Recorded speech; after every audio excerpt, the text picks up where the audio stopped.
इस संसार में ज्ञान से बढ़कर कोई चीज़ नहीं। वह जो साधना के द्वारा अपने चित्त को शून्य कर दिया है वही आत्म साक्षात्कार का भागी बनता है। जीवात्मा और परमात्मा का एकत्व का ज्ञान अर्थात तत्वमसि, तुम भी वही हो जो मैं हूँ का ज्ञान हो जाता है। जो इस भाव को जान जाता है वही परमात्मा स्वरूप को धारण करता है। शब्द और सूचनाओं को इकट्ठा करना अध्यात्म ज्ञान नहीं है। क्या तुम उसे जानते हो जिसके द्वारा जाना जाता है? क्या तुम उसे सुन सकते हो जिसके द्वारा सुना जाता है? जब ऐसा भाव, ऐसा विचार मन में आने लगे कि किसके द्वारा हमारे अंदर विचारें उत्पन्न होती है, ये चर्म चक्षु जो देख रहा है, इस चर्म चक्षु के द्वारा कौन देख रहा है?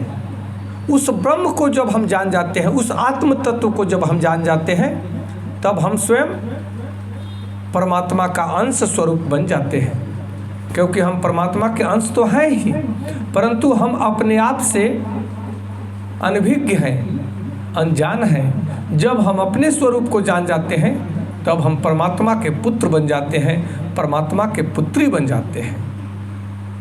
जब तुम स्वर्ण को जान जाते हो तो स्वर्ण से बने सभी आभूषणों को भी जानने लगते हो।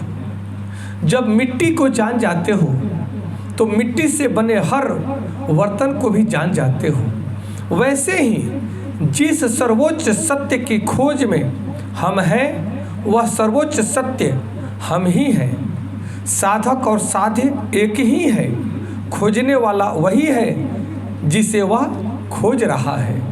अर्थात हम अपने को ही खोज रहे हैं। जब अपने को समझ जाते हैं, जब अपने को जान जाते हैं, तब हमारा खोजने का जो यात्रा है वह पूर्ण हो जाता है और हम स्वयं में अवस्थित होकर के आत्म अभिभूत हो जाते हैं। इसलिए हम सब का परम कर्तव्य है कि हम स्वयं को जानें कि मैं कौन हूँ, मैं यहाँ पे किस लिए आया हूँ, मेरा कर्तव्य क्या है और मुझे क्या करना चाहिए। जब इन भावों को हम समझते हैं, जानने का प्रयास करते हैं, किसी सद्गुरु के द्वारा इस भाव को समझने में जब हमें सहयोग मिलता है, तब हम स्वयं ब्रह्म के समान ब्रह्मवेता बन जाते हैं। ज्ञान प्राप्त करके वेद व्यास की भांति हम भी उनका अंश बन करके, उनका सहचर बन करके ज्ञान का प्रचार प्रसार करते हैं। नमस्कार, धन्यवाद, जय श्री कृष्ण।